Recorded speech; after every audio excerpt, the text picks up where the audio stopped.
আমাদের সাবেক পররাষ্ট্রমন্ত্রীর কাছে নাকি আপনার রজার খলিল উনি ফোন দিয়েছেন।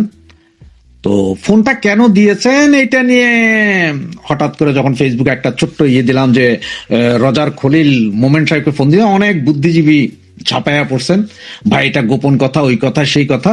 তো কথা হচ্ছে যে এইসব মাথা মোটা বুদ্ধিজীবী এরা বুঝেই নেই, এরা মনে করছে যে রজার খলিল মোমেন সাহেবরে ফোন দিচ্ছেন মানে হচ্ছে যে এই আওয়ামী লীগের মনে হয় রাস্তায় আনার জন্য বা আওয়ামী লীগের নিষেধাজ্ঞা তুলে ক্ষমতা দিয়ে দেওয়ার জন্য রজার খলিল ফোন করছেন। এই ধরনের বুদ্ধি এদের।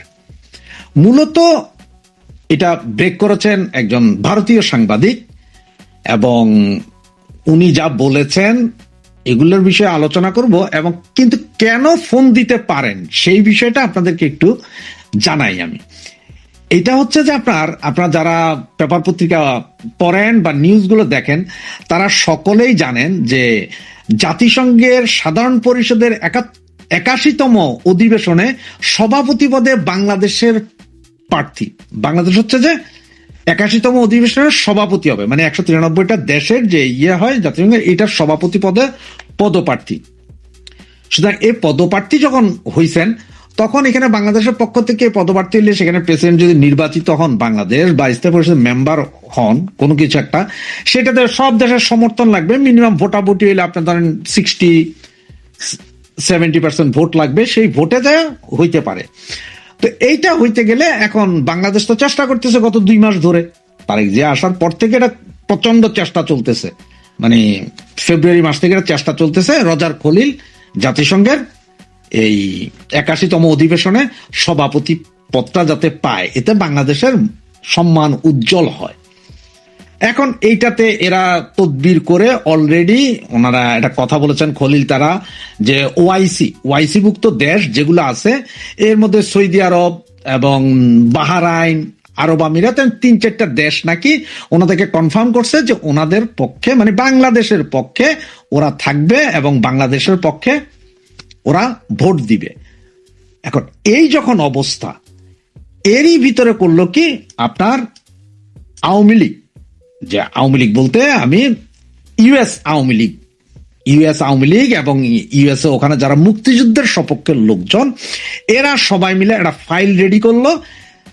এই ফাইলে এই খলিলুর রহমান অতীতে কি কি কাজ করেছে, এই খলিলুর রহমান যে মানবতা বিরোধী অপরাধের দায়ে দণ্ডিত দুষ্ট একজন লোক, এই খলিলুর রহমান যে বাংলাদেশের একটা বৃহৎ রাজনৈতিক দল আওয়ামী লীগ, যে দলের মাধ্যমে এই দেশ স্বাধীন হয়েছে, সেই দলটাকে ব্যান করার জন্য যা যা করেছে, এই পর্যন্ত যতগুলো মব সৃষ্টি করেছে, তিনি আগে অতীতে কখন মার্ডার করেছিলেন এবং কি হয়েছিলেন, এগুলো সবগুলো দিয়ে এই লোককে, বা এমন পরিস্থিতি যেখানে বাংলাদেশের মানুষ কথা বলতে পারছে না, মবের শিকার হচ্ছে, প্রতিদিন মার্ডার হচ্ছে আওয়ামী লীগ, ছাত্রলীগ, যুবলীগের ছেলেরা, স্বাধীনতা পক্ষের লোকজন মার্ডার হচ্ছে, মুক্তিযোদ্ধাদের গলায় জুতার মালা হচ্ছে, সবকিছু দিয়ে জাতিসংঘে এই চিঠি পাঠিয়ে দিয়েছে। এইটা যখন জাতিসংঘকে পাঠাইলো, জাতিসংঘ পাইলো, এরপরে 193টা দেশের সমস্ত রাষ্ট্রপ্রধানদের কাছে, অ্যাম্বাসেডরদের কাছে এই চিঠি পাঠানো হয়েছে। এই চিঠি পাঠানোর পরে স্বভাবতই যখন কোন একটা রাষ্ট্র কাউকে বলে যে আমার পক্ষ থেকে অমুক নির্বাচন করবে, তখন কিন্তু কেউ এই ধরনের থাকে না যে খুব ভালো সৎ লোক এরকম একজন রাইনা বসানো হয়, দেওয়া হয় যে ঠিক আছে। এখন ওনার বিরুদ্ধে যখন পড়ছে, এখন সবাই একটু কানাঘুষা শুরু হয়ে গেছে, আরে কি হইলো, এখন একদম ফাইলিং করে কতজন ছেলে মারা গেছে, কি কি আকাম করছেন, কি কি দুর্নীতি করছেন, ইন্টিম গভর্নমেন্ট থেকে উনি কি কি করছেন, একদম সব বিস্তারিত দিচ্ছেন। তো এখানে খালি আমেরিকার সমর্থন থাকলে হইব না, আমেরিকা, ইউরোপিয়ান এইভাবে সমর্থন থাকলে 193টা দেশ, এর মধ্যে মিনিমাম 80টা দেশের মিনিমাম সমর্থন লাগবে, 70-80টা দেশের যথাসম্ভব মনে হয়, বা 100 দেশের, 150 দেশের, এরকম মানে 60-70% সমর্থন ছাড়া হবে না। এখন ওনারা এটা করার পরে এখন এটা তো মাথায় ধরে গেছে সবার, যার কারণে খলিলুর রহমান বর্তমানে এখন পর্যন্ত আমেরিকাতে আছেন। উনি নাকি আপনার মোমেন সাহেবকে ফোন দিয়েছেন। তো মোমেন সাহেবকে ফোন দেওয়ার কারণটা কি?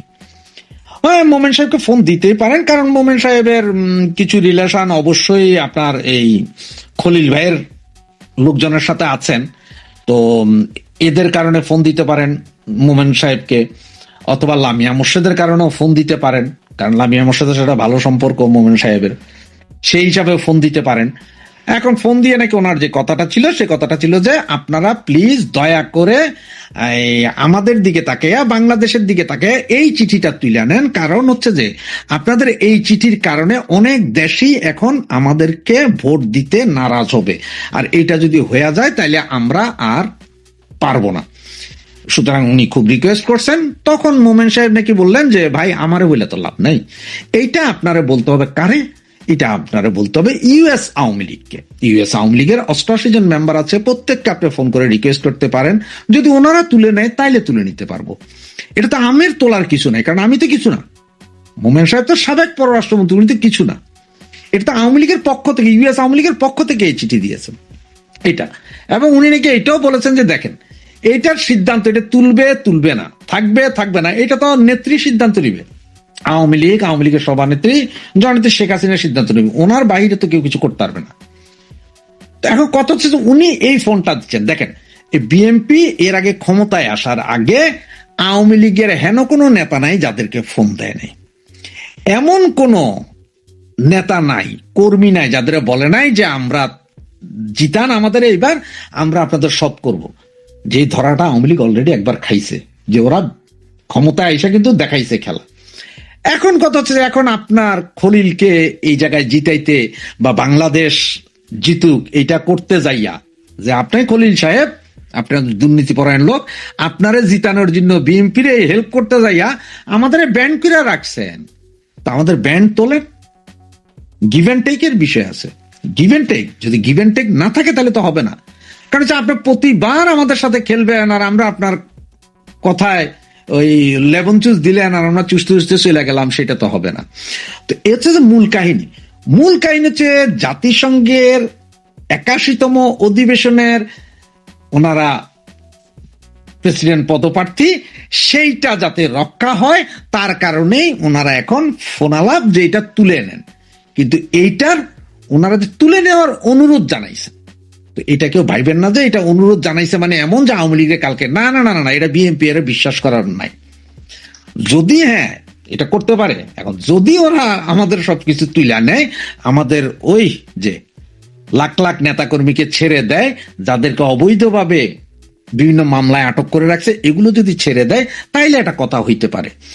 এই চিঠিতে কিন্তু আছে, এই চিঠিতে দাবিগুলো আছে যে আমাদের মাননীয় প্রধানমন্ত্রীর বিরুদ্ধে যে মামলা হয়েছে, অবৈধ ট্রাইব্যুনালে যে অবৈধ মামলা, অবৈধ রায়, এই রায় বাতিল করতে হবে। আমাদের প্রায় 1.5 লক্ষ নেতাকর্মী এই মুহূর্তে মিথ্যা মামলায় জেলে, এদেরকে জেলে রাখছে এই খলিলুর রহমানের সব বিএনপির পরামর্শ এবং ইন্টারিম গভর্নমেন্ট। এবং আমাদের ছেলেপেলেদের বিরুদ্ধে এই পর্যন্ত প্রায় আপনার 2 লক্ষের উপরে মামলা হয়েছে, এগুলো তারা যায়। সুতরাং এই জিনিস একটা সবগুলোকে সিনেমা কাটিং এ তুলে দিয়ে পরিষ্কার করে সকলের হাতে তুলে দিয়েছে 193টা দেশের হাতে। তার মানে 193টা দেশ এখন চিন্তা করবে যে যেই লোক বা যেই দেশ নিজের দেশের জনগণের উপর অত্যাচার চালায়, সেই দেশকে কি জাতিসংঘের 81তম অধিবেশনে প্রেসিডেন্ট করা যায় কিনা, বা যদি তাকে করা হয় এর পরবর্তী কনসিকুয়েন্স কি হবে, সে অন্যদের সাথে কি করবে, এটা হচ্ছে যে মূল কাহিনী। তো জয় বাংলা।